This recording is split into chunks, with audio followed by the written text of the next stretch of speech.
मोठ्याने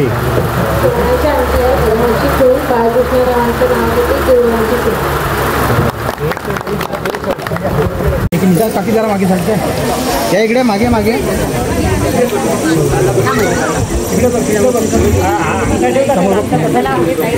हात खाली कर हात खाली कर हात खाली कर इथे बघ थांबा थांबा इकडे समोर पुन्हा स्माईल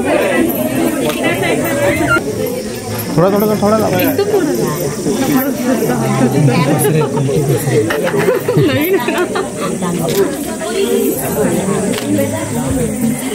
हां इथे बघ समोर इथे बघ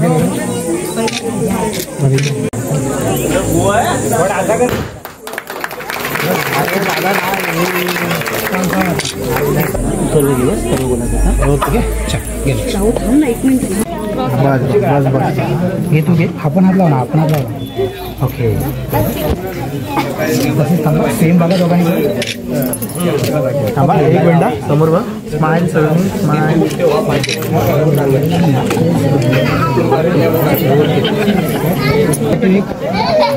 समोर बघ इथे थांबा एक मिनिट समोर इकडे ओके सर थांबा इकडे बघा इकडे बघा थोडा काढू तुम्ही काय बस बस लवकर खाली करा क्रिया सर्वांच्या सहकार्याने साखरपुड्याचा कार्यक्रम अतिशय आनंदामध्ये पार पडलेला आहे असं मी जाहीर करतो आणि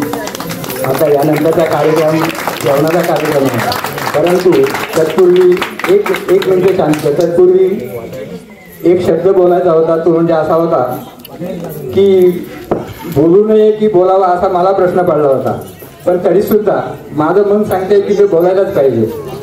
परिस्थिती अशी आहे की होणाऱ्या जावयांची जी सासू आहे तिला एक बिचारीला कोणी आधार नाही जवळजवळ निराधार म्हटलं तरी सुद्धा काही हरकत नाही अशा परिस्थिती आहे की सगळ्यांना माहिती आहे पण सांगणंही गरजेचं आहे की आता आधार म्हणाल तर एक जावयांचा आधार तर त्या सासूचं दुखणं खुपणं असेल काय असेल तर त्या जावयाने काळजीपूर्वक त्याची काळजी घ्यायला पाहिजे असं माझं मत आहे तुम्हाला पटत असेल तर बघा की निराधार असल्यानंतर काय करणार कोणाचा आधार आहे कोणाचाच आधार नाही तर थोडाफार आधार सोयऱ्या माणसांचा असावा अशी मी त्यांना एक आग्रहाची विनंती करतो कारण कधी कधी काय होतं मुलगा लग्न होईपर्यंत आपला असतो आई बाबाचा लग्न झालं तर तो बायकोचा होतो तो बायकोचा नवरा होतो आता परिस्थिती अशी उलटी आहे की आपल्या मुलीचे लाड आपल्या जावयाने केले आपल्या मुलीचे लाड आपल्या जावयाने केले तर आपण म्हणतो किती चांगला जावा माझा जावय काय सांगू मला माझ्या जावयासारखा माणूस नाही देव माणूस पण तेच लाड जर आपल्या सुनेचे आपल्या मुलांनी केले तर आपण लगेच म्हणतो याला काल नाही लगेच झालं तर बायकोचा बळी झाला बायकोच्या टाटा गाडी शिरला टाटा गाडीचं बांधलं झालं असं म्हणतो तेव्हा ही जी भावना आहे ती न विसरता म्हणजे एक प्रेमाचं नातं जे आहे हे टिकायला पाहिजे आणि ते दोन्ही माणसांकडनं जर ते आपण त्याला सहकार्य करत गेलो तर ते नातं प्रेमाचं टिकतं शेवटपर्यंत चालतं ते.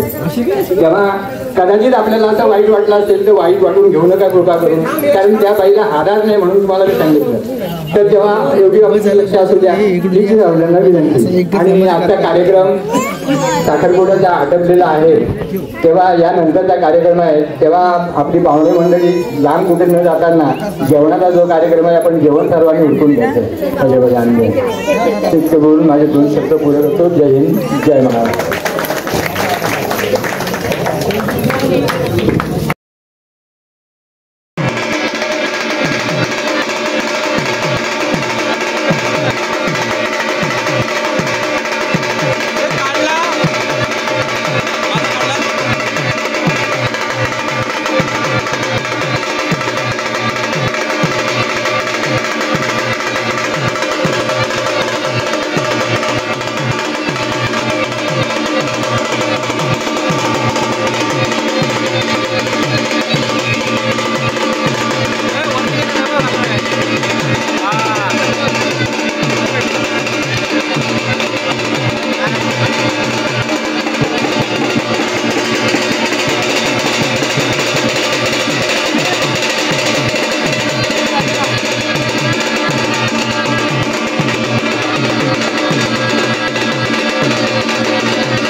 आहे